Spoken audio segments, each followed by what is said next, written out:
Good morning, students. I hope you and your family are fine and safe at home. Myself, Shruti, welcome you back in this virtual class. In the chemistry section, we have started chapter 3rd, metals and non-metals, and in the last lecture, we were discussing about the extraction of the metals.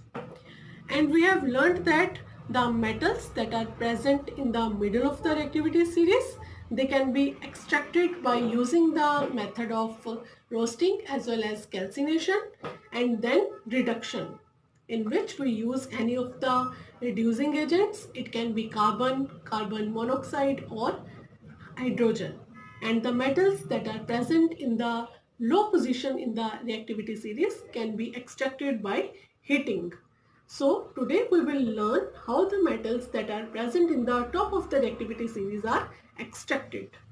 So we are going to discuss about the extraction of metals present in the top of the reactivity series. Before discussing that, let us recapitulate the extraction of the metals that are present in the low in the activity series. Metals like mercury is present low in the reactivity series. It is present in the form of sulfide. To extract the mercury from the sulfide, we are heating it in the excess of air, and that process is called as roasting. In that we get mercuric oxide and sulfur dioxide gases evolved. When we get mercuric oxide, we are further heating that. When we further heat that, it get converted into mercury and oxygen gas is released. It means when the metals that are present low in the reactivity series are extracted, the first step that is followed is roasting. Roasting means merely the heating of the ore in the excess of air.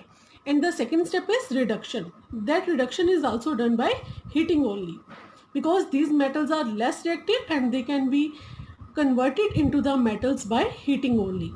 Similarly, we are having copper also. Copper is present in the sulfide form, and when it is heated in the excess of air, it get converted into cuprous oxide, and then sulfur dioxide gas is also evolved. When we are heating this sulfide ore of copper, then 99% of the copper sulfide get converted into the copper oxide, but 1% remain as such. That 1% of the copper sulfide do the reduction of copper oxide, and we get the metal in the form of copper, and sulfur dioxide gas is evolved. It means here copper cupric sulfide itself act as reducing agent. Ultimately, the metals that are present low in the reactivity series are converted into the metal by roasting process and reduction process. Both the processes involve the excess of the heating. Then the metals that are present in the middle of the activity series. The metals that are present like zinc. Zinc is present in the form of sulfide ore also. It is also present in the form of carbonate. The first step that is involved is roasting ore. In case of sulfide ore, what we do is sulfide ore is heated in excess of oxygen and it get converted into oxide, and sulfur dioxide gas is evolved. But when we are having the zinc in the carbonate form, then we are heating zinc carbonate in the limited supply of the oxygen, and we get zinc oxide and carbon dioxide. Now we have got zinc oxide in both the cases. But what about the zinc oxide we have got? Now we need to do the reduction. Reduction is done by using carbon. What we are doing in this is the ore oxide, the zinc oxide is heated, or it is treated with carbon, and it is heated. Then carbon act as a reducing agent and it is extracting out oxygen, and we are getting metal, zinc, and carbon monoxide is evolved. So we have used carbon, we can use carbon monoxide and even hydrogen as reducing agent to remove this oxygen from zinc oxide. Just see, when zinc oxide is treated with carbon monoxide, it will convert into zinc. If zinc oxide is treated with hydrogen, it will convert into zinc. So this was the case with metals that are present in the middle of the reactivity series. Now, what about the metals that are present at the top of the reactivity series? Metals like potassium, sodium, calcium, magnesium, aluminium, etc. that are present in the top of the reactivity series are highly reactive in nature, and they have high affinity for the oxygen also, and so their oxides cannot be reduced with the help of carbon, and they are also themselves very strong reducing agents. And which method is used then? We use the method of electrolytic reduction. We will discuss this method in detail little bit later. And one more thing that you should know, that the most active metals are obtained in the form of halides. Halides means they are having salts in the form of like we are having calcium chloride, sodium chloride, magnesium chloride. Halogen atoms are attached to them. And we use molten salts in the process of electrolysis. We are not using the aqueous salt. You should be very clear that we are using the molten salts. We are not using the aqueous salt. The difference between molten and aqueous is molten salt, only the salt is melted, whereas in the aqueous salt we are using water with the salt and then dissolving the salt. We are not dissolving the salt in water, we are directly melting the salt.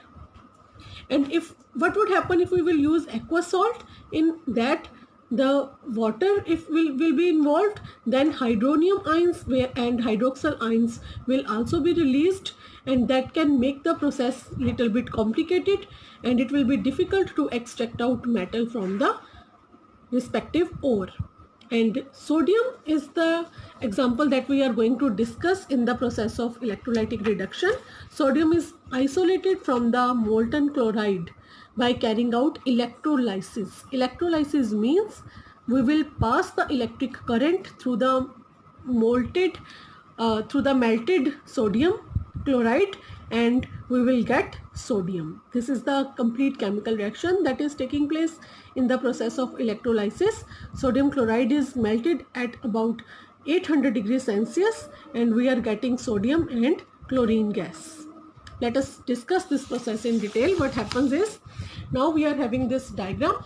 In this diagram you can see that molten sodium chloride is taken in a container, and when we take molten sodium chloride, it is existing in the form of sodium ion as well as in the chloride ions. Two electrodes are inserted in the molten sodium chloride. One electrode acts as cathode and another electrode that is connected to the positive terminal of the battery is acted as anode. Now what would happen when the electric current will pass through the system? Then what would happen is, sodium ions that are having a positive charge on them, they will start moving towards the cathode. Cathode means that electrode that is having excess of electrons. It is attached to the negative terminal and it is having excess of electrons, and sodium that is carrying a positive charge on it, it will start moving toward the negative terminal to compensate the lesser number of ions. It is in the form of sodium ion. When it will gain electrons from cathode, it will change into sodium. And what would happen to the chloride ions? Chloride ions will move toward the anode terminal. Chlorine is having excess of electrons, or chloride ions are having excess of electrons. They want to lose these electrons. They will move toward anode, or you can say that toward the positive electrode of the battery. And then there will be accumulation of sodium ions or sodium towards cathode and negative ions toward anode. So, see what happens at cathode. Sodium ions will move toward cathode. They will gain electrons from there. If two sodium ions will move, they will gain 2 electrons and they will convert into sodium metal. What would happen at anode is, 2 chloride ions will move toward anode. They will release these ions there, or you can say that if 2 chloride ions will move there, they will lose 2 electrons there and they will convert into chlorine gas. We can't show the negative sign in the equation, so these 2 electrons will be we will shift that electrons to the other side, and you will see that chloride ions, they will convert into chlorine gas and 2 electrons will be released at the anode. And this is the way we have obtained sodium by using electrolytic reduction. So we are having the reactivity series of metal. The metals that are most reactive, that are extracted by using the method of electrolysis.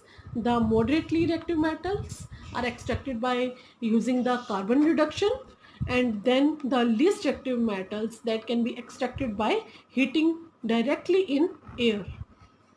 And these metals that are at the bottom of the reactivity series like silver and gold, they are refined as such because they are in the free state, they are not reacting with any other substance. Thank you.